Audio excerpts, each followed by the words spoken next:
The Cauldron of Kibitsu. A narration script adapted from Ueda Akinari's Ugetsu Monogatari, 1776. There's an old belief in Japan that if you want to know how a marriage will turn out, you don't ask a priest, you don't read a scroll, you boil water. At the Kibitsu shrine, there's a ritual called the Akinari, the cauldron's cry. A priestess sets a pot to boil over sacred fire, and if the marriage is blessed, the water answers back. It roars. Witnesses said it sounded like an ox bellowing from somewhere underground, loud enough to rattle the shrine timbers. If the marriage is cursed, the water just boils, silently. No sound at all. In the spring of a year no one bothered to record, a young man named Shotaro stood before that cauldron on his wedding day, waiting to hear his future. He heard nothing. His family heard nothing. Everyone standing in that courtyard heard nothing at all, and every one of them, including the bride, decided to pretend they hadn't noticed. This is the story of what happens when you marry a silence. Chapter 1. The Wedding and the Failed Omen. Let's back up because Shotaro is not, on paper, a villain. He's just soft. The kind of young man raised with enough land that he never had to build a callus. His family farmed for generations in the province of Kibi, prosperous enough, respectable enough, but Shotaro himself couldn't stand the work. Too slow, too dull. He wanted wine, women, the easy company of the pleasure quarters, and the patience for actual labor of maybe an afternoon, tops. His parents did what worried parents have done in every culture, in every century. They decided what he needed was a good wife. And they found one. Isora, daughter of a priest at the Kibitsu shrine itself. By every account, she was extraordinary. Beautiful, yes, but more than that. She was cultured, literate, composed. She wrote poetry that people actually wanted to read. She was, frankly, out of Shotaro's league, and everybody in both families quietly knew it. Isora's parents had one condition before agreeing to the match. Perform the Akinari. Let the cauldron speak. It was tradition. It was expected. And, if we're honest, it was also a little bit of insurance. A way of putting the marriage in the hands of something bigger than two nervous teenagers and their ambitious parents. So the priestess lit the fire. The water climbed toward a boil. And nothing happened. No roar. No ox bellow shaking the rafters.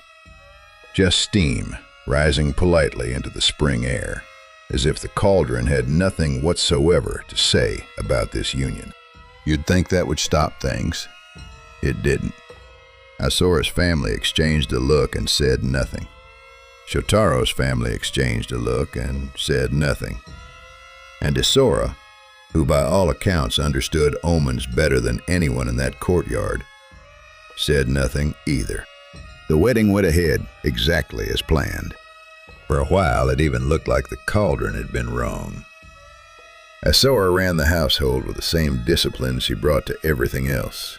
She managed the finances Shotaro couldn't be bothered with, smoothed over his laziness in front of his parents, and by every outward measure made him look like a better man than he was, which it turns out was the problem. She was doing all the work of being married. He wasn't doing any of it. Chapter 2. The Woman Named Sode. It didn't take long for Shotaro to drift back toward his old habits, and on one of his trips into town, he met a woman named Sode. Sode worked as an entertainer, a singer, a companion for hire, the kind of woman men like Shotaro were drawn to, precisely because she asked nothing of them that Isora did. No management, no responsibility, no mirror held up to their own laziness. He fell for her fast and fell hard, and this is the detail that turns the story from a domestic tragedy into a ghost story. He started spending nights away from home, then weeks. He told his parents he was traveling for business. He told Isora nothing at all, which, in its own way, told her everything. Isora didn't rage. That's important. She didn't confront him, didn't make scenes for the neighbors. She simply began to fade. It was, in that era, simply what was expected of a wife of her standing. You absorbed your husband's failures quietly. You didn't air them. But there's a difference between quiet dignity and a woman being slowly hollowed out by grief. And anyone paying attention could see which one this was. She stopped eating properly. She stopped writing. The composure that had made her the envy of two families started to crack. Not into anger, but into something worse. A kind of stillness. And somewhere in that stillness, something in her began to change. Word reached her, eventually, of exactly who Sode was and what Shotaro intended to do about it, which was nothing. No apology, no return, just silence. The same silence the Cauldron had offered them on their wedding day, finally collecting its debt. Isora took to her bed. Within a matter of weeks, she was dead. Shotaro, to his credit, or perhaps just his convenience, came home for the funeral. He performed the correct rites. He wore the correct grief on his face. And then, almost immediately, he began making plans to bring Sode into the house permanently. Chapter 3. The Road and What Followed It. Shotaro's family would not accept Sode. That much was made clear fast. Whatever grief Shotaro was performing, his parents weren't performing any grief of their own. They'd seen exactly how their son had treated the woman they'd chosen for him, and they weren't interested in watching him replace her. So Shotaro did what men like Shotaro do when they don't get their way. He decided to leave. He and Sode packed up in secret, planning to run to a province where nobody knew either of their names, and start over somewhere his family's disapproval couldn't reach him. They didn't get far.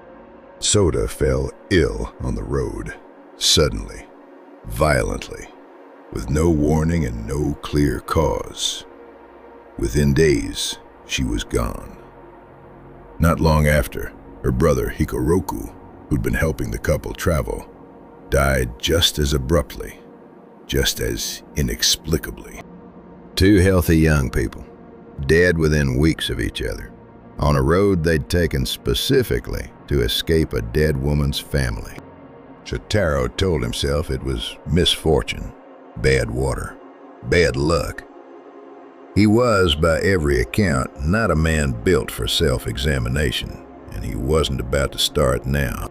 But people in the surrounding villages had started talking about a woman seen walking the roads at night who matched no one living, about lamps that guttered out in houses connected, however loosely, to Shotaro's name, about a presence that seemed to be following him home.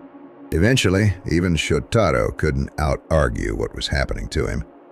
He sought out a yin-yang master, a diviner, the period's answer to an exorcist, and asked flatly if he was being haunted. The diviner didn't hedge. Yes, he said, and it's going to kill you.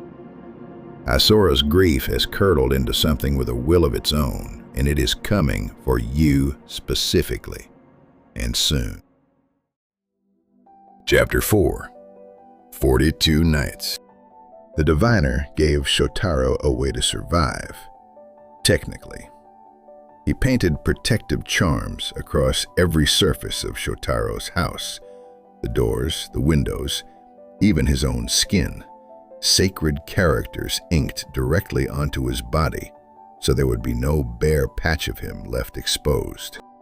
The instructions were simple and absolute. Stay inside.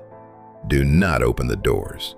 Do not step outside the boundary of the wards for any reason, for any length of time. Not to look, not to listen, not even if you think it's safe. For 42 nights. If he could make it to dawn on the 43rd day, the diviner told him, the vengeful spirit's window to claim him would close, and he would live. So Shotaro sealed himself inside his own home, like a man in a coffin, with the lid left cracked for air. And every night something came for him. He heard it before he ever saw evidence of it. A voice outside his walls, sometimes weeping, sometimes simply calling his name in a tone that started out sorrowful and night by night curdled into something closer to fury. He heard footsteps that didn't disturb the gravel the way a living person's would. He heard, more than once, the particular voice of a woman he had buried. He didn't sleep. Of course he didn't sleep. Nobody could sleep, walled into 42 nights of that. Neighbors reported strange lights around his property after dark.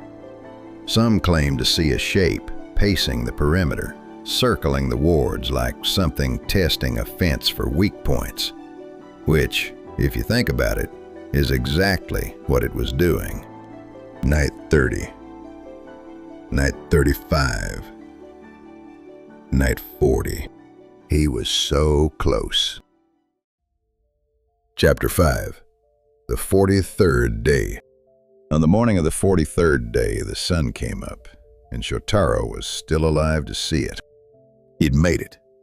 Whatever had been circling him for 42 nights had run out of time, and for the first time in over a month, he let himself believe he might actually survive this.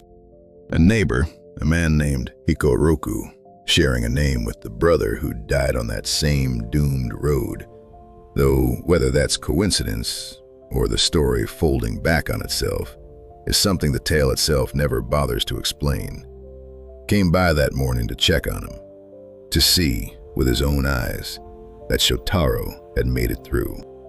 He called out from beyond the gate. No answer. He called again. Still nothing. Cautious now, he pushed the gate open and stepped into the yard, and found it empty.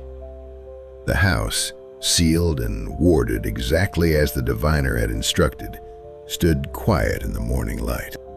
Only one door, at the very back of the property, was open. Shotaro was gone. Hikoroku searched the house. He searched the grounds, and on the wall beside that open door, the only breach in 42 nights of perfect containment, he found blood, fresh and dark, trailing off into the dark toward the eaves. He followed it up, and there, hanging from the rafters in the pale early light, was all that remained of Shotaro. His topknot, the queue of hair every man of his station wore bound at the crown of his head, torn cleanly from his skull and nailed to the wood, swinging gently, with absolutely nothing else attached to it. No body, no blood trail leading anywhere but up, just the topknot and the silence of a house that had, after 42 nights of screaming, finally gone quiet. The cauldron, all those years ago, had never actually failed to speak. Everyone in that courtyard had simply chosen not to listen.